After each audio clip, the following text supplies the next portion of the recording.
So let's move on to the market dashboard, March 15, 2025. So where are we at this point? So it's another down week for equity markets. Maybe the Qs were slightly positive this week thanks to the rebound. I will have that later in a dashboard, but not a good week. On the futures market, you see that gold is up again, pretty nicely. Equity markets down. Dollar was kind of flat this week, even though the equity market were down. You can see that the bond market is not significantly up, which means that the bond market is not offering the protection that it used to at some point, in the past, or at least until 2022 and the start of rising inflation. But I've mentioned that many times before, that the bond market is not the safe market anymore. So we can probably move on to the dashboard specifically. I will show you this. Okay, just me at the bottom, like this. So the major representative assets of asset class. So SPY, TLT, UUP, GLD, IBIT, USO. So again, S&P, long-term bonds, US dollar, gold, Bitcoin, and oil. So you see that on the last week, equities were down, another surprise. Like I just said, bonds didn't perform much last week and didn't play their role as the safe asset. Dollar was not as down as it was the previous weeks, so at least it's kind of slightly quieter at this time. We had cryptos, so Bitcoin going down slightly. It has rebounded since then. I believe that Bitcoin today is around, this morning is around $84,000. Not too bad.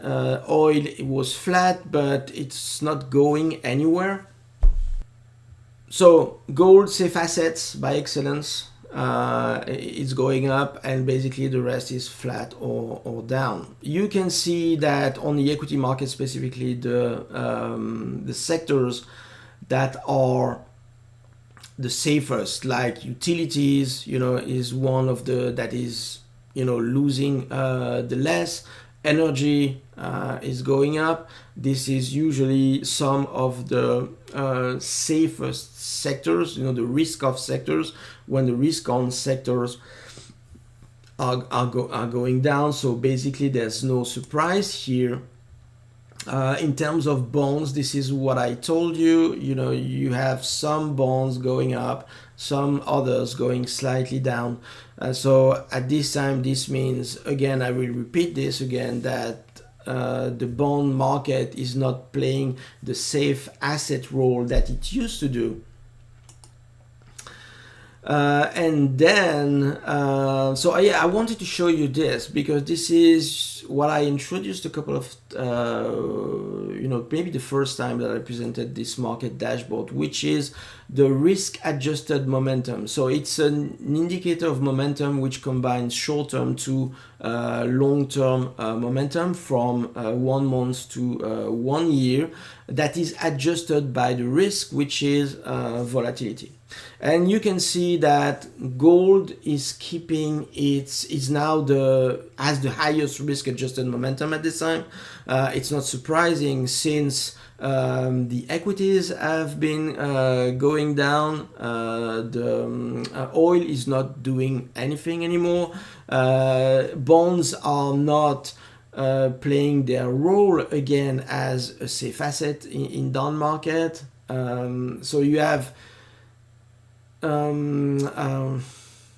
Bitcoin that is not doesn't have a high risk adjusted momentum because its volatility despite one of the highest raw momentum. And we had dollar correcting recently, meaning that its risk adjustment momentum went down. And so now, as we've seen, as raw performance as much as risk adjusted performance, today gold is leading the pack, which again signals some risk off attitude by market participants at this time. We can see that even though, so the weeks before we had US markets going down and European markets going up.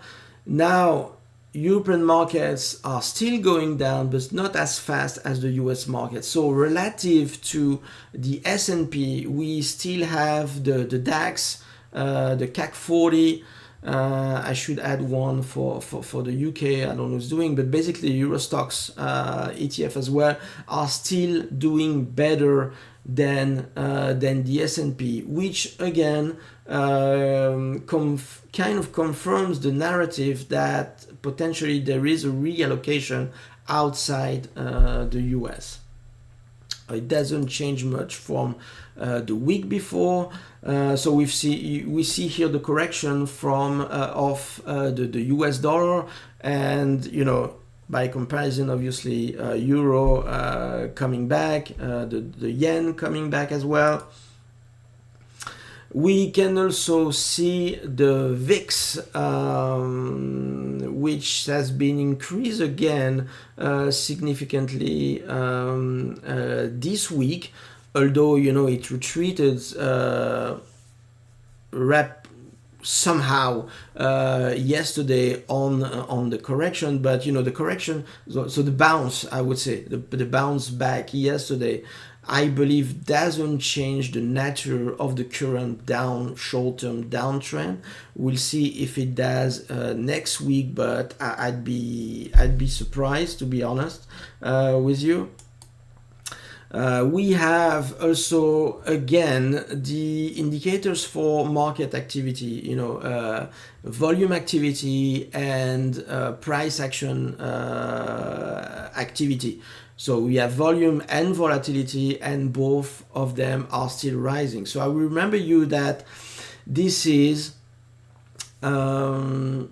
activity indicators, and they are, the way it's pretty, I like simply designed indicators that show you things that you can interpret easily. And so this only shows the short-term volume or short-term volatility versus the longer-term volatility or longer-term volume. So it just shows you that compared to what has been happening over a year, what had been happening over the last months is increasing in terms of volatility and volume. Again, meaning the activity on the market, on the equity market, or at least on the S&P 500, is increasing.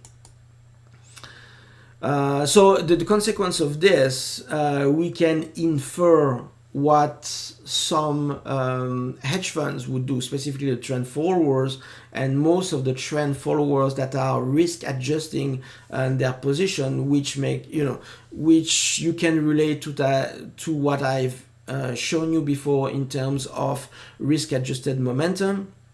Most of the CTAs are adjusting their position based on volatility. So when volatility increases, they are targeting specific level of volatility, which means that when volatility increases, they are deleveraging their positions.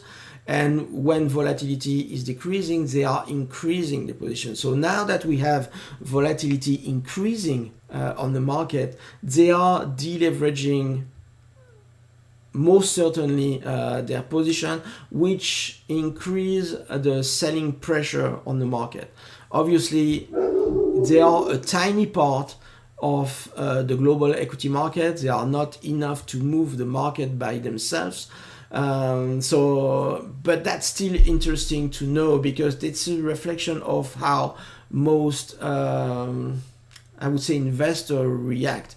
We know when a market gets risky, you take some chips off the table, and when it's not, you put more. If I could use that betting analogy. Couple of things, so Bitcoin is back above 84, around 84,000. So we are above the 50, so the 50 quantile for the drawdown, meaning that this is a totally normal occurrence at this time in terms of drawdown. So nothing much more to say about that. However, I wanted to show you this chart, a similar chart about the S&P.